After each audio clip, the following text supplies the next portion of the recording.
The Galaxy S20 is the most one-hand-friendly version of Samsung's new 5G phone. The Samsung Galaxy S20 skips a bunch of numbers from last year's Galaxy S10, but there is good reason for that. It's a massive upgrade if you're keen on a 5G phone. It's cheaper and smaller than the Galaxy S20 Plus and Galaxy S20 Ultra, but far from what we'd call a cheap or small phone. In fact, it's more than the S10 launch price, which may explain why pre-orders seem surprisingly down compared to the older phone. Here's what you're getting, though: a 6.2-inch screen with a fast 120Hz refresh rate, 5G download speeds, better cameras on the front and back, a hefty battery capacity. This is the phone to pick if you want to try out the new tech that Samsung has to offer. You could go for the Ultra if you want more storage or a 108MP camera, but for day-to-day use, the S20 is going to be fine for most people. We tested the Galaxy S20's triple-lens camera for an hour and came away impressed with three things.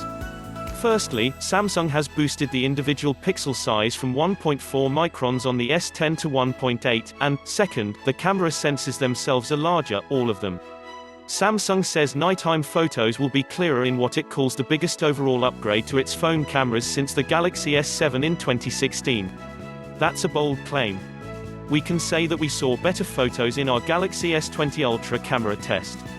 Third, the telephoto lens jumps from 12MP on the Galaxy S10 to 64MP, though individual pixels are smaller here, so it may not change that much compared to what the numbers suggest, and it brings 3x optical and 30x digital zoom to the table. The ultra-wide lens decreases in megapixels 16MP to 12MP, but increases in microns and sensor size, which should prove to be more important. Every camera is better on paper, though not as dramatically upgraded as on the S20 Ultra. The Galaxy S20 is the first phone we've tested that records 8K video, which seems like overkill, until, that is, you realize that this gives you much more scope to crop in and edit without sacrificing detail, even if you're only outputting to 4K and 1080p. That's great news for content creators, although 8K is stuck at 24 FPS, and Samsung's advanced steady stabilization doesn't apply to 8K or 4K video, so you won't get buttery smooth videos. Powering all of this is a new speedy 7nm chipset, 12GB of RAM, and 128GB of internal storage, and unlike the basic variant of the Note 10, the S20 has a microSD card slot for expandable storage should you run out of space. Its 4000 mAh battery seems beefy enough, but we're interested in seeing how much 5G hogs our battery life over a day. The expanded capacity has had one negative consequence already: it's squeezed out the headphone jack.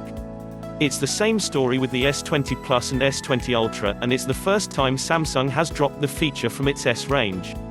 The Galaxy S20 has a lot of things going for it: a sizable screen with a fast refresh rate, a new triple-lens camera with a lot of promise, and solid specs headlined by faster 5G speeds. But it may fall into the trap of being neither affordable nor the best of the new Galaxies. Its price hike will be a turn-off for some, while others with a substantial budget will look to the S20 Plus and Ultra for the fast 5G peak speeds and, in the case of the Ultra, a much better camera.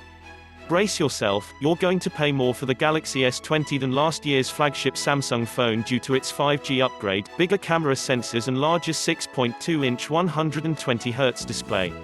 In the US, UK and Australia, the Galaxy S20 5G price is $999 per £899 per 1,499 Australian dollars with 128GB of storage.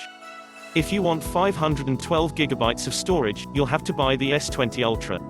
The phone is also available in a 4G version in some markets such as the UK, Australia and UAE, where the price £799 per 1,349 Australian dollars per 3,199 United Arab Emirates dirhams.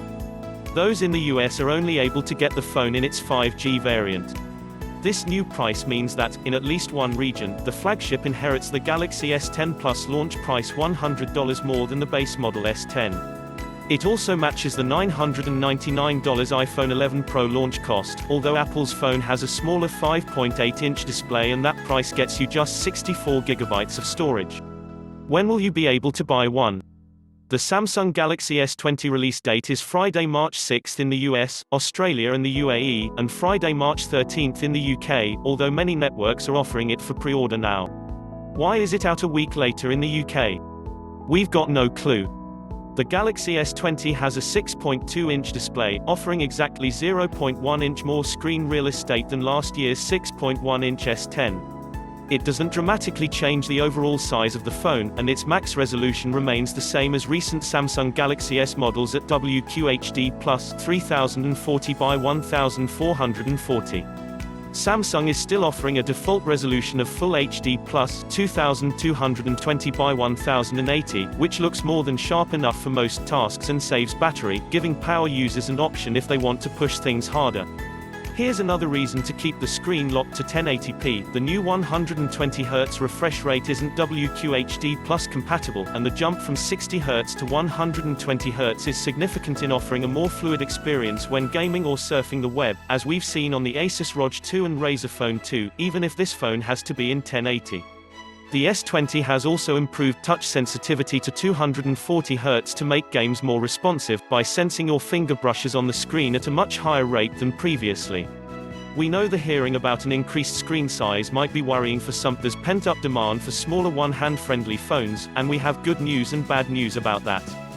Firstly, the good news: the Samsung Galaxy S20 is thinner than the S10. The new phone has grown taller instead of wider, with a 20:9 aspect ratio. Here's the bad news: there's no Galaxy S10e sequel, the cheapest, smallest of the S20 range in 2019, to offer those with smaller hands a 5.8-inch display size. The Galaxy S20 is the smallest of Samsung's S phones for 2020, and while we appreciate the smaller front-facing camera punch-hole and return of HDR10+ in the screen to deliver more dynamic color reproduction during movie watching, a bit of screen size diversity would be even more welcome. The Samsung Galaxy S20 sports a familiar look, two pieces of glass sandwiching an aluminum frame. There's still a curve to the right and left edges of the screen, but it's not as pronounced as on the S10, which may mean fewer accidental presses along the edges of the display. And note this one down: the S20 series is the first S range from Samsung to not have a headphone jack. You'll need an adapter or wireless set of cans instead. The only port on the handsets is a USB-C 1. There are 3 Galaxy S20 colors: Cloud Blue, Cloud Pink and Cosmic Gray, and the hues are rather tame compared to all of the options we got for the S10 series. There's a black version for the S20 Plus and S20 Ultra, but that's not available on the normal S20. Cosmic Gray, Cloud Blue and Cloud Pink are all available in the US, UK and Australia. If you don't like any of those shades, you may want to wait a while, as it's likely Samsung will bring further options in the future. A true camera upgrade. Triple cameras, including a 64MP sensor. 8K video recording for some reason. 10x digital zoom, improved low-light photos. The Galaxy S20 is poised to offer the biggest year-over-year camera upgrade since the Galaxy S7 replaced the S6, and that has a lot to do with the fact that all 3 rear cameras offer larger sensors. They're arguably the most important hardware factor governing image quality, given the fact that camera smartphones sport tiny sensors. A quick note here: it's best if you ignore the plethora of number-heavy camera specs, and instead consider what they mean in terms of the photos you can capture. Otherwise the S20 cameras could look like a downgrade, and that's far from the case. Here's what we mean: the main camera, which remains 12MP, has an f1.8 aperture. That's theoretically inferior to the S10's f1.5 plus f2.4 dual aperture, which changes depending on lighting conditions. f1.5 pulls in more light for improved low-light shots. But Samsung has increased the size of individual pixels from 1.4 microns to 1.8 microns. Combined with the larger sensor, you'll capture more detail and light on the Galaxy S20. The same goes for the new 64MP telephoto camera, which looks like a big upgrade over last year's 12MP telephoto camera. It is, but here the individual pixels are smaller, while the aperture is wider, f2.0 instead of f2.4. Smaller numbers are better. Again, it's a net plus overall, and we also get a 3x lossless zoom and 10x digital zoom thanks to the new telephoto camera specs. The Galaxy S20's 12MP ultra-wide camera has changed the least, but it too has a bigger sensor, larger pixels, 1.4 microns over last year's 1 micron, and the same f2.2 aperture. That should make your ultra-wide photos a lot better, even if the S10 had a 16MP ultra-wide camera. We're going to have to test this triple lens rear camera setup a lot more during our full review process, but we already know that the Galaxy S20 won't be quite as powerful as the Galaxy S20 Ultra, which has 4 cameras on back, a 108MP main sonore, and 10x optical, 100x digital zoom.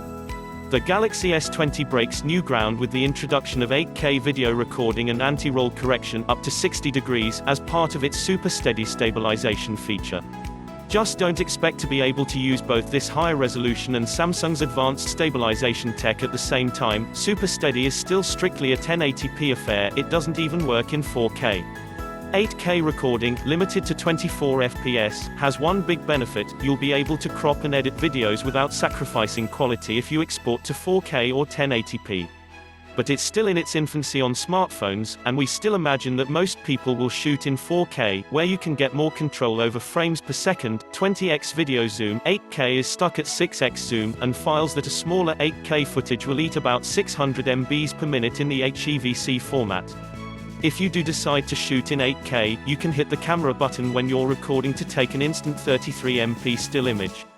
This should be useful for those shots you want when you're already busy filming video, and it may prove a vital addition for some. Samsung's robust yet easy-to-use camera app continues to be the best among smartphones thanks to new and returning features. We continue to like the fact that you can swipe anywhere on the screen to flip between the front and back cameras, make a hand gesture to trigger the selfie camera timer, and double-press the physical lock button to blindly launch the camera app. New here is single take mode, which cycles through all 3 rear cameras over the course of 10 seconds in order to capture a variety of photos and videos. It answers that question, should I take photos or a video, with why not take both? You end up with photos, ultra-wides, portraits, hyperlapse video, regular video, and so on. When testing single take mode, it kept us out of the settings menus and more engaged in the lovely thing we were trying to snap.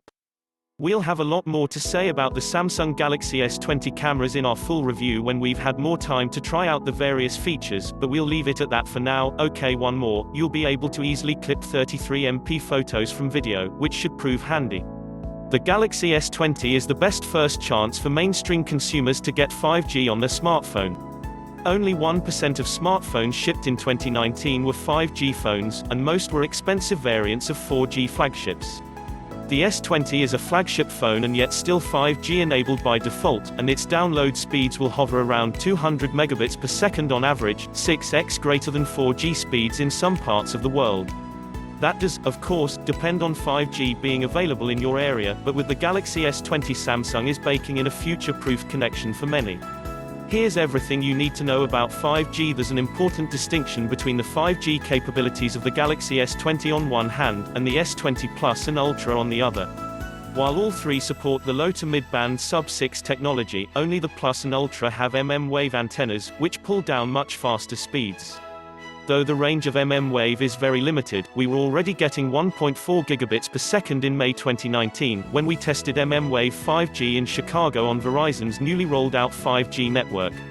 So the S20 will be fast, but its bigger siblings will be faster, that is, if your carrier even supports mmWave. Sub-6 speed should be good enough for most people, except Verizon customers, as it's an mmWave exclusive carrier. The base S20 won't be sold at Verizon stores for this reason. The S20 will also come in a 4G variant, but only in select countries, including the UK. Better battery, too, high spec. Bigger 4000 mAh battery. Fast and wireless charging support. Wireless power share included. If there's one more thing we know about 5G, it's that the new tech is a battery hog. So Samsung has equipped the Galaxy S20 with a 4000 mAh battery, a nice boost from the 3400 mAh capacity on the S10. The rest of the internal specs include a 7nm chipset, 12GB of RAM, and 128GB of internal storage, with a micro SD card slot for expanding that by up to 1TB. In terms of how the phone is to use, the Samsung Galaxy S20 is firmly in that too much power for most people to use category, with the new Snapdragon 865 chip in the US and Samsung's own next-gen Exynos 990 chipset in the rest of the world variants. This is backed up by 12GB, yes, 12GB, of RAM, which is something that even power users would struggle to max out day to day. In our shorter preview time with the phone, we didn't notice any lag or bouncing between apps, and while we weren't able to benchmark these early models, we're fully expecting them to be iPhone rivaling at the very least. Samsung's super fast charging returns on the S20 line. We first saw it on the Note 10, and you get a 25W charger in the box. It's also compatible with wireless charging, up to 15W, and you can wirelessly charge other Qi chargeable devices, like the Samsung Galaxy Buds and the new Samsung Galaxy Buds Plus, on the back of the handset. We haven't gotten a full grasp of what's new in the One UI 2.0 interface, but we did see that the new software has Google Duo video calls integrated directly in the Dialer app. You'll be able to make full HD video calls and chat with up to 8 people, according to Samsung. Thanks for watching. Please subscribe for more upcoming review videos.